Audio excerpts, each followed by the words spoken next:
विचार करते हैं कि आज मौसम सुहावना है, क्यों ना यहाँ पर मैया का गुणगान, मैया का भजन कीर्तन किया जाए। उधर सारे देवी देवताओं को, संत महात्माओं को निमंत्रण भेजा जाता है, लेकिन किसी भूलवश वो निमंत्रण दुर्वासा ऋषि के पास नहीं पहुंच पाता है।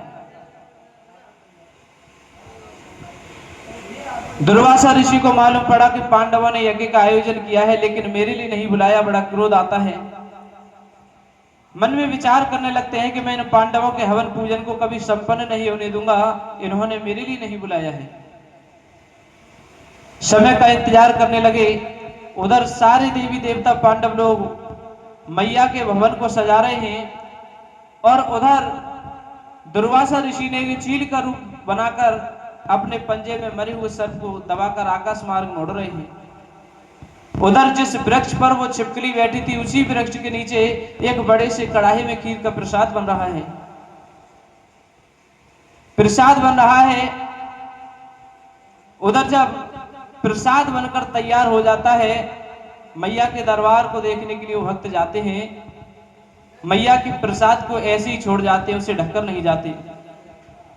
उसी बीच दुर्वासा ऋषि ने मौके का फायदा उठाया और उस खीर के प्रसाद में मरे हुए सर्प को डाल दिया। गिरते हुए किसी ने नहीं देखा।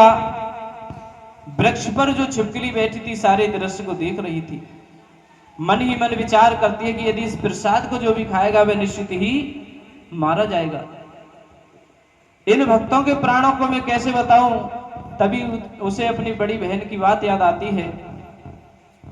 अपनी बहन की बात को याद करती है, मन में विचार करती है कि जब ये पांडव लोग भोग लगाने के लिए इस कढ़ाई के पास आएंगे तो मैं इसमें कूद कर अपनी जान दे दूंगी। भक्त लोग देखेंगे कि इसमें छिपकली कूद चुकी है, किसी को खाने को नहीं देंगे और सही भक्तों के प्राण बच जाएंगे, ऐसा मन में संकल्प करती है। उधर सारे देवी देवता पांडव लोग मैया का गुणगान कर रहे हैं। आइए किस तरह से गुणगान हुआ है, सही भक्त मेरे साथ मिलकर गाएं। और सीरा वाली मैया मेरी बेगड़ी बना, आजा मैया मेरे घरे आ।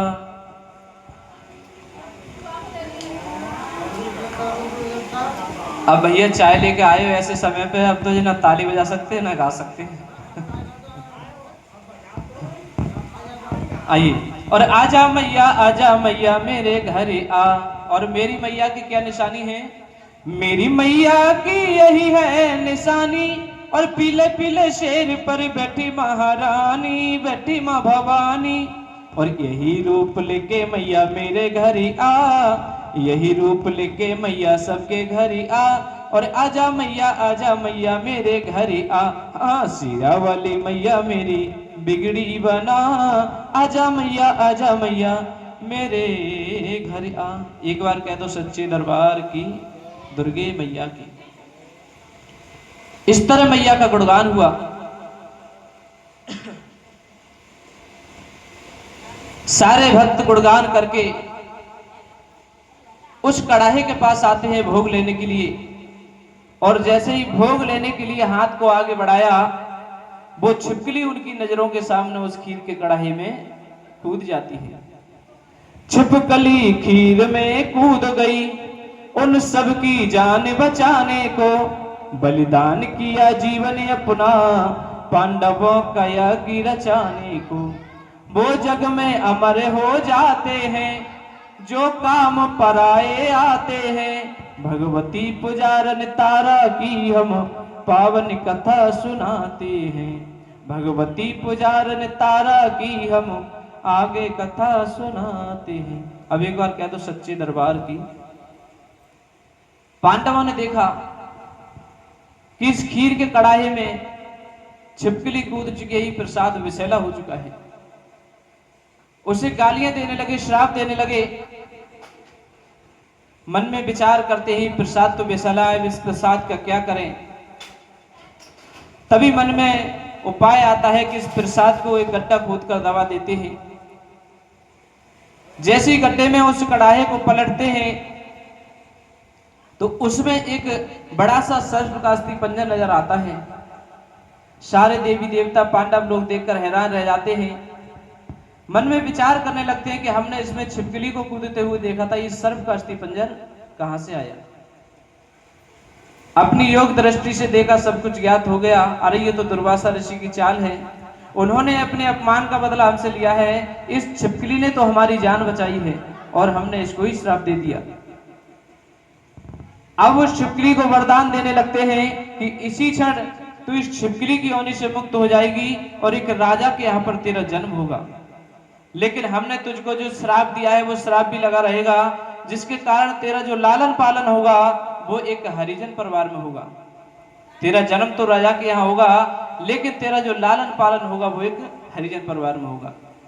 छिपकली का तन त्याग कर सबको शीश नवाए, राजा स्पर्श के यहाँ तो जन्मी कन्या जाए।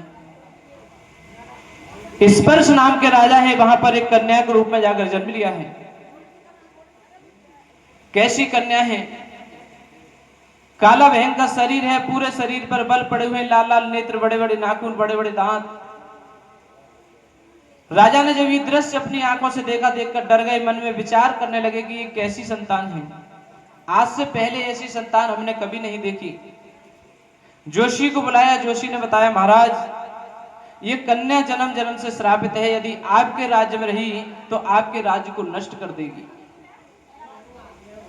जितनी जल्दी हो सके इस कन्या को सरहद से दूर पहुंचा दो, या इसे जमीन में जिंदा ही गड़वा दो, या इसे किसी दरिया के बीच बहा दो।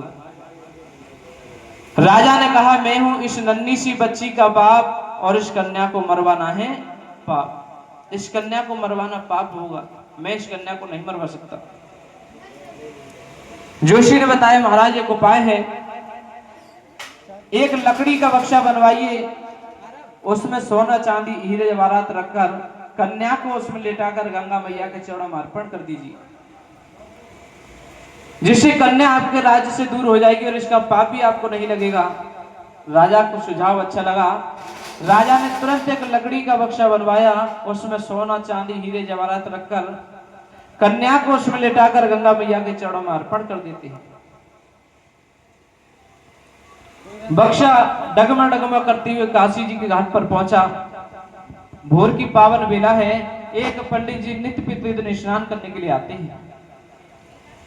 बक्से पर जैसी नजर पड़ी, मन में विचार करने लगे, क्यों ना इस बक्से को निकाला जाए, इस बक्से के अंदर कुछ ना कुछ धन तो अवश्य निकलेगा।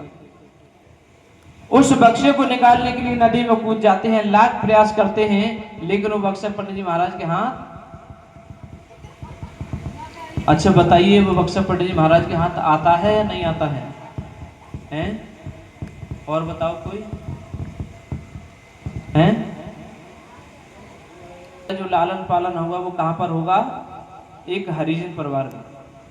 इसलिए वो बक्सा पंडित जी महाराज के हाथ नहीं आता है। थक हार कर किनारे पर आकर बैठ जाते हैं, मन में विचार करने लगते हैं कि इस बक्से को आए और कोई निकाले।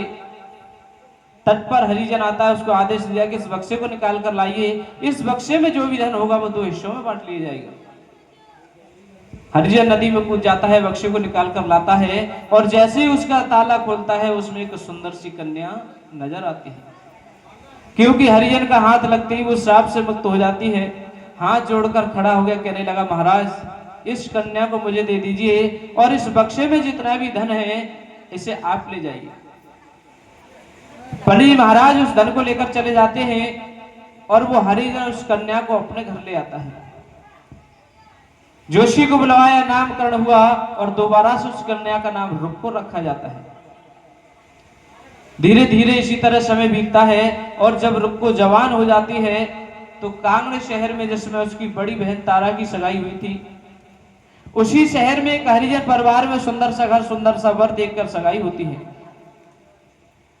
सगाई होकर जब रुक्को अपने ससुराल के लिए जाती है, विदाई होकर जब ससुराल में पहुंची, उसने जाकर देखा कि रुक्को की सास वृद्ध है, बूढ़ी है, उसने सारे कामकाज को जान लिया। उसकी सास ने बता दिया कि हम कहां कहां पर सफाई करने के लिए जाते हैं। एक दिन रुक्को की सास बीमार पड़ जाती है और रुक्को सफाई करने के लिए तारा रानी के महलों में पहुंचती है, जो उसकी पूर्व जन्म की बड़ी बहन थी। वहां पहुंची, दरवाजे पर जैसी पहुंचती है, अंदर से भजन कीर्तन की आवाज आ रही है। वहीं अपने झाड़ू पल्ले को रखा और वहीं पर बैठकर मैया का गुणगान सुनने लगती है। आइए किस तरह से गुणगान हो रहा है, सही भक्त मेरे साथ मिलकर गाएं। और आजा माँ एक बार मेरे घर आजा माँ।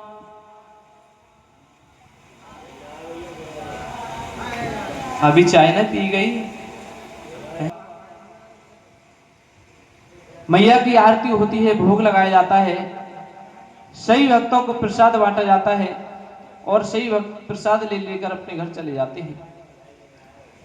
अंत में तारा रानी दरवाजे से बाहर निकलती है। जैसे ही दरवाजे से बाहर निकली, देखा तो दरवाजे पर कोई सो रहा है। उसको उठाया, जैसी चेहरे पर नजर पड़ती है उसे अपने हृदय से लगा लेती है।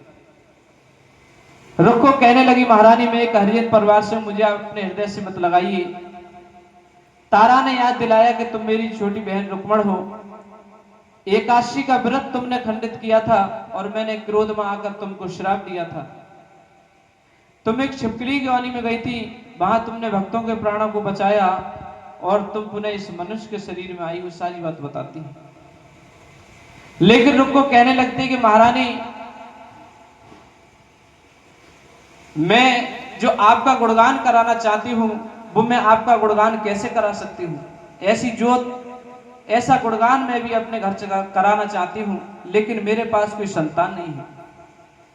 तारा रानी ने कहा, इस मैया के दरबार में सच्चे हृदय से जो भी मांगा जाता है मां अवश्य देती है। तारा रानी के कहने पर रुक्को ने अपने पल्लू से खोलकर अरदास लगाई कि हे मां, यदि मेरे को संतान होती है तो आने वाली एकादशी के दिन में तेरा गुणगान कराऊंगी, तेरी जोत को जगाऊंगी। तारा रानी ने इतनी अरदास लगाई, वहां से चली जाती है। इस मां भगवती की कृपा से 9 मास के बाद सुंदर पुत्र का जन्म होता है। मंगल गीत गाए जाते हैं, खुशियां मनाई जाती हैं। इतनी खुशियां मनाई जाती हैं कि रुक को भूल जाती है कि मैंने मैया के चरणों में एक अरदास लगाई है। 1 वर्ष, 2 वर्ष, 3 वर्ष, जहां तक कि 5 वर्ष का बच्चा हो जाता है, ना तो मैया की जोत जगाई, ना ही मैया का गुणगान किया। इस मां भगवती के अनेकों रूप हैं, उसमें से एक रूप है शीतला माता का, जिनका नाम तो बड़ा शीतल होता है, लेकिन उनका जो प्रभाव होता है वो बहुत ही ज्यादा भयानक होता है। शीतला माता का रूप धारण किया, बच्चे के शरीर में जाकर प्रवेश कर जाती है। जैसे ही बच्चे के शरीर में जाकर प्रवेश किया है, बच्चे के शरीर पर छोटे छोटे दाने निकल आते हैं, जिनको चेचक या माता कहा जाता है। बच्चा रोने लगा, बिलखने लगा। डॉक्टरों को, हकीम वैद्यों को दिखाया गया, लेकिन दवाई का कोई असर नहीं होता है। रुक को दौड़ी दौड़ी तारा रानी के पास आई, कहने लगी, महारानी ये मेरे बच्चे के लिए क्या हो गया। तारा ने जैसी बच्चे को देखा, वो समझ गई कि इसके ऊपर शीतला माता का प्रकोप है। उसको याद दिलाया कि आज से 5 साल पहले तूने जो अरदास लगाई थी, वो अरदास तूने अभी संपूर्ण नहीं की है, इसलिए मां भगवती तुमसे रूठ गई है। इस मां को मनाना होगा, तभी तुम्हारा बच्चा ठीक हो पाएगा। अपने लोटे से जल लिया और उस बच्चे के ऊपर छिड़क दिया। बोले, आने वाली एकादशी के दिन मैया का गुणगान कराओ, तुम्हारा बच्चा बिल्कुल ठीक हो जाएगा। उसको याद आया, आने वाली एकादशी के दिन मैया का गुणगान निश्चित होता है। लेकिन पूछने लगती है कि महारानी मैं एक हरिजन परिवार से हूं, मेरे यहाँ गुणगान करने के लिए कौन आएगा और कौन मेरे यहाँ पर प्रसाद खाएगा। तारा रानी ने कहा, मैं स्वयं अपनी कीर्तन मंडली को लेकर तेरे यहाँ गुणगान करने आऊंगी और तेरे यहाँ प्रसाद भी खाऊंगी। रुको अपने घर चली जाती है। इस बात के लिए राजा का एक चुगलखोर नौकर सुन लेता है। राजा के पास पहुंच गया, कहने लगा, महाराज आपकी रानी एक हरिजन परिवार में गुणगान करने के लिए जाएंगी और वहां पर जाकर आपका धर्म नष्ट हो जाएगा। राजा ने कहा, ऐसा नहीं हो सकता, मेरी रानी पतिव्रता है, ऐसा नहीं कर सकती, मेरी मर्जी के बिना वो कहीं नहीं जा सकती। राजा ने अपनी कन्नी उंगली को चीरकर उसमें नमक मिर्च भर लिया और उस पर पट्टी बांध ली। क्या नाम है? कृष्ण कुमार सिंह। और ये कृष्ण कुमार सिंह क्या कहां पे चल रहे? अपने हाथ में पट्टी बांध ली और अपनी रानी के पास पहुंच जाते हैं।